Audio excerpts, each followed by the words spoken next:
who are just joining us, I'm joined by Matt Pitta. He's with the Davenport Companies, and we're talking about the Seaside Le Mans race as well as many other things, pertaining to Cape Cod, and particularly the Cape Cod Canal Bridges. I believe a new coalition has been made. The Cape Cod Canal Bridge Coalition, I believe, is the official title that you are a member of. You're involved with the Greater Hyannis Chamber of Commerce as well.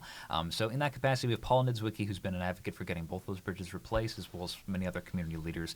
Right now, targets are to get the Sagamore done first to make it more appealing for federal grant processes. But I heard that you were actually down in D.C. advocating for the Cape and Islands region. Do you mind just telling us how that trip went? Sure. So we're just back from Washington, D.C. just a little over a week ago.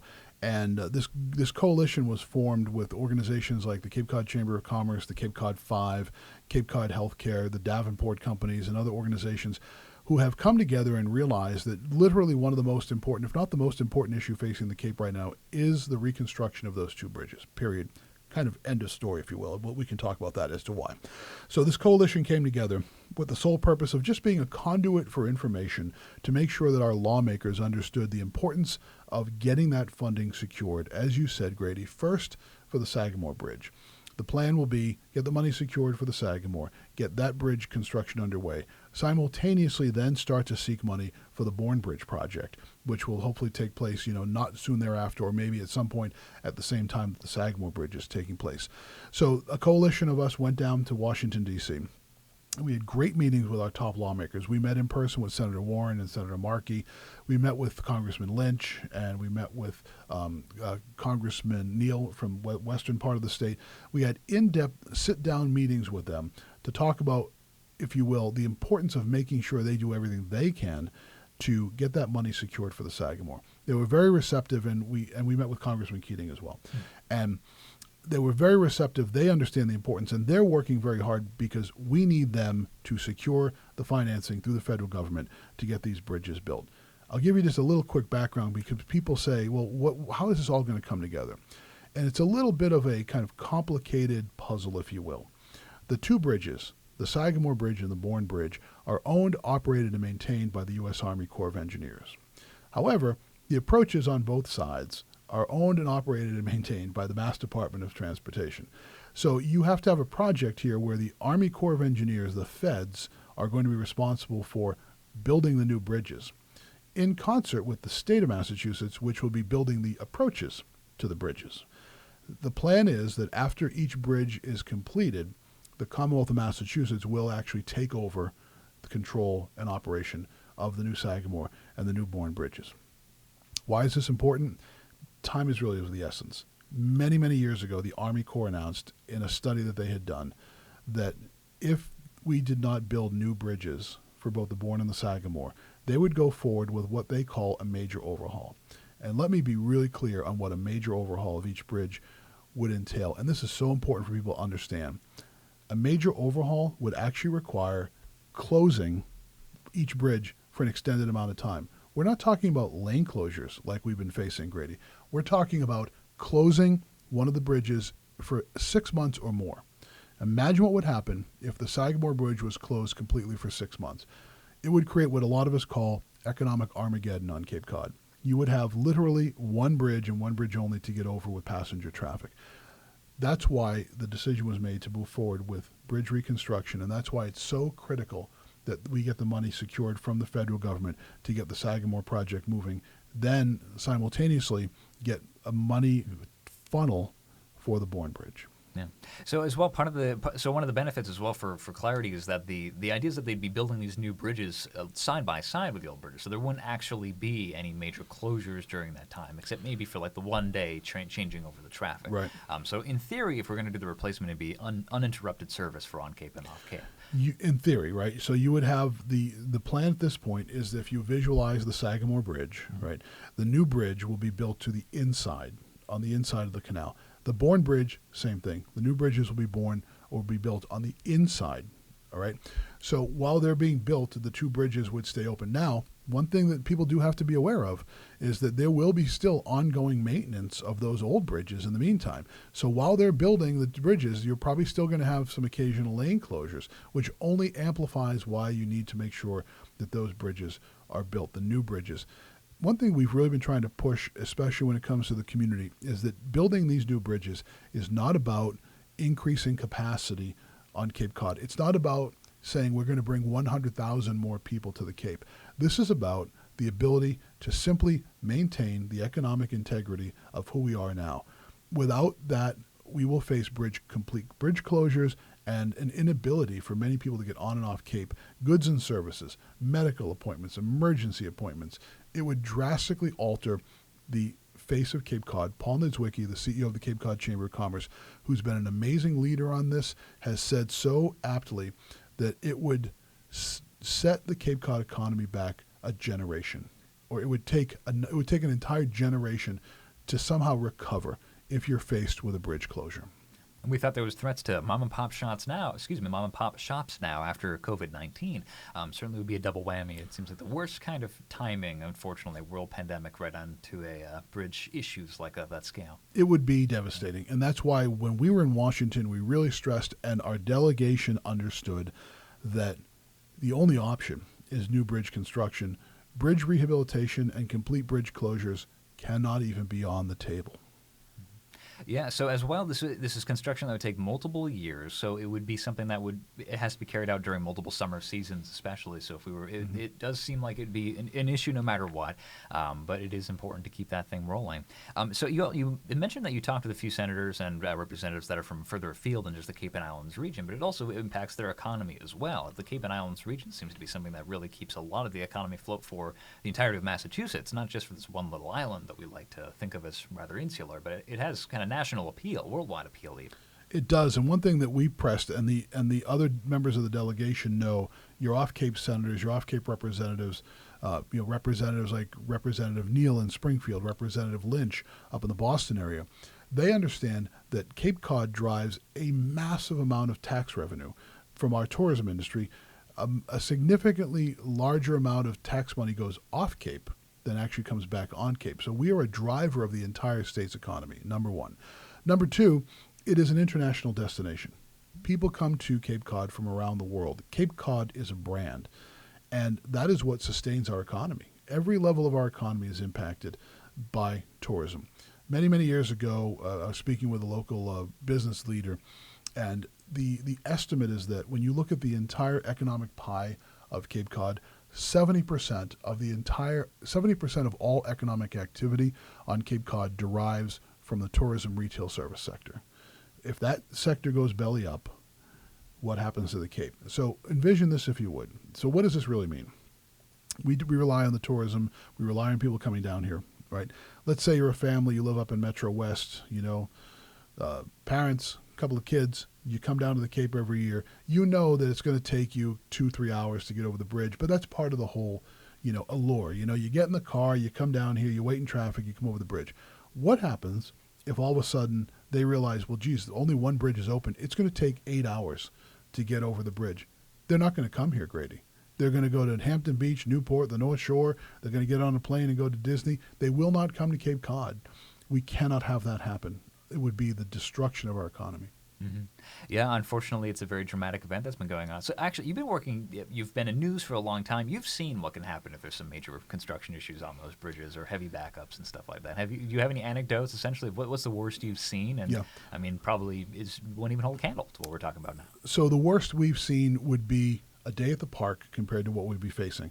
So I don't remember the exact year. I want to say maybe it was 2015, but it goes back to when the Army Corps of Engineers started to begin this much more extensive lane closure work than they had done in years. The first spring that they had done it, it was very much surprising to a lot of folks that it was going to be the level of extensive renovation or extensive repair work that had to be done. And what they had done is they had one lane closed 24 hours a day. Sometimes they'd done work where a lane would be closed during the day and they'd reopen at night. This was one lane only, 24 hours a day, going on, going off. So you could only have one lane come on, one lane going off. It happened during Mother's Day weekend. That Mother's Day weekend, and I remember very vividly covering this story, traffic at one point had actually come to a crawl down to Orleans. It was taking people 3 hours to get from the Mid-Cape to the bridge. People were actually getting off the highway, driving into the median strip. Hundreds and thousands of people couldn't get off Cape to get to their Mother's Day plans, and vice versa, trying to come onto the Cape. I remember a couple of days after that, there was such outrage that an emergency meeting was put together over at the CCRTA building. Tom Kerr, the CCRTA administrator, who immediately jumped on this, understood the importance of it, and he convened a high-level meeting of Army Corps officials, State Department of Transportation officials, representatives from the Congressman's office, local representatives, put them in the room and said, we've got a problem. And I remember that, and I look at that as kind of the seminal day and as to when this issue really came to the forefront. And here we are now, 2024, probably 9 years from when that happened.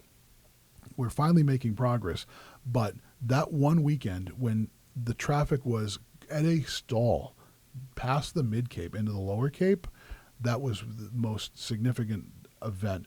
I can tell you now, that would be a walk in the park if you end up having to close one of those bridges. Yeah. So again, to the listeners who are listening, people who are watching, etc., imagine this, just visualize.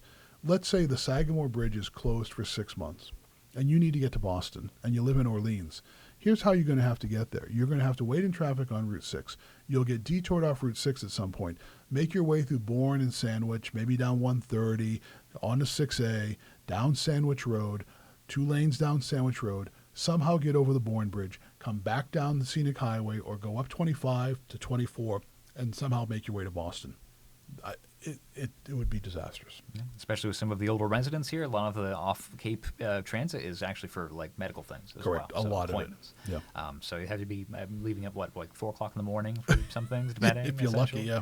So that's certainly not my idea of a grand time. Yeah, that's why we really push. We need full 100% community support and understanding that we have to replace the bridges, and we need to secure the money as quickly as possible and get the project done.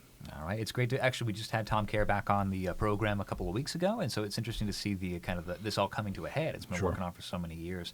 Mm-hmm. So it's great to see. It sounds like you got a lot of support. Do you think there's anybody who's really not in your corner when it comes to some of the repair work on this or some of the efforts to replace? I assume maybe some people are worried about the easements that might need to be taken, but other than that? Interesting, again, Paul Niedzwiecki, who, again, deserves a lot of credit for being such a leader on this issue for the community.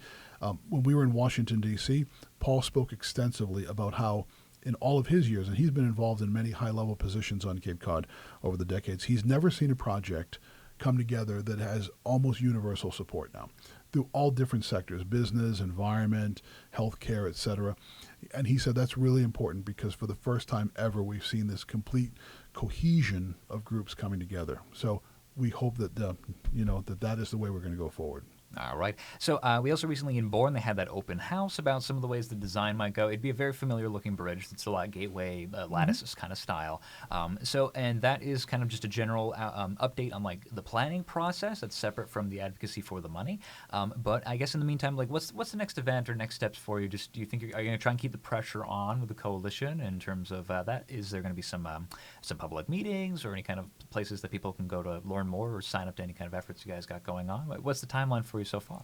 So I think one thing to do is to keep obviously watching social media. Keep an eye on the Cape Cod Chamber social media and their website.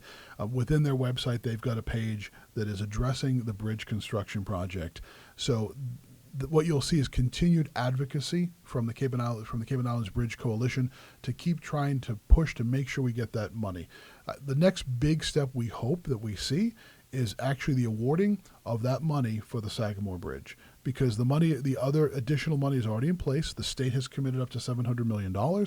So that's what we need to see happen next. And that will be a huge day on Cape Cod, but it will be literally just the beginning, step one, because then we need to work on the time frame to get the construction underway. And then number two, work very quickly on securing money for the Bourne Bridge project. So what you'll see next is more advocacy, we hope, and we hope what you'll see next is the announcement from the federal government of the actual money. All right, we'll stay tuned. I believe current plans at this rate, if we were to start like immediately, essentially, would be 2036, I think, is when we'd be seeing a finished bridge, potentially, barring no issues. Right, and that's something that once the money is secured, hopefully, that we will then also work on that to do everything we can to further streamline that process, because you need to remember, while that's happening, the Sagamore Bridge and the Bourne Bridge will still need ongoing repairs. So you've got to make sure that the new bridge construction is moving quickly, so that you don't end up with a situation on either the Bourne or the Sagamore. We're about coming up on time, but I also wanted to ask one quick last question. Did the issue with the Rhode Island, the George Washington Bridge, was that, and also, unfortunately, we had that other, we've had a few bridge Francis Scott catastrophes Key. lately. Yeah, was that kind of like ammo on your side to be like, look, we really need to get these bridges replaced, like look at some of these other bridges that are having these issues, or obviously forward planning? The one was an accident involving a boat collision. That's very difficult to kind of like plan around. That's not really related to the construction of the bridge necessarily, but George Washington was a maintenance issue. Right. So. And that is something we did very much reiterate. We said, take a look around us. The George Washington Bridge, and the fact that one day one worker found a loose bolt and they realized that they had to shut that bridge down. We said we can't afford to wake up one day and have that happen on the Bourne or the Sagamore Bridge. We mentioned that, as you point out, the Francis Scott Key Bridge was, not a maintenance issue. A barge crashed into it, right? So you can't plan on that. However, it did point up our vulnerability when it comes to our infrastructure here in this country, right? So we did continue to push that issue and let the lawmakers know that look what's happening around us. Now, one thing that's interesting that we did point out as well is you look at what happened in Rhode Island with the Washington Street Bridge. You look at what happened with the Francis Scott Key Bridge. We looked at other things, too. If you remember, several weeks back, there was a tanker truck that exploded on 95 in Connecticut and destroyed an overpass bridge. 95 was closed. You had other bridge issues in Philadelphia. You remember the Philadelphia bridge issue. Now, those were all terrible situations. However, in every single situation, there was another way around. It may have been inconvenient, but when the Francis Scott Key Bridge went down, there were ways to get around it. The Washington Street Bridge in Rhode Island, it takes a little while, but you can get around it. We do not have another option. There's no other way to get onto Cape Cod if you don't have the Bourne and the Sagamore bridges. So we really impressed upon the lawmakers, there is no other transportation option. One thing we were asked occasionally was, well, what about, what if you have to start to use, boat traffic? We don't have the infrastructure on Cape Cod to bring in large containers of goods and services or car ferries. So that's not an option either.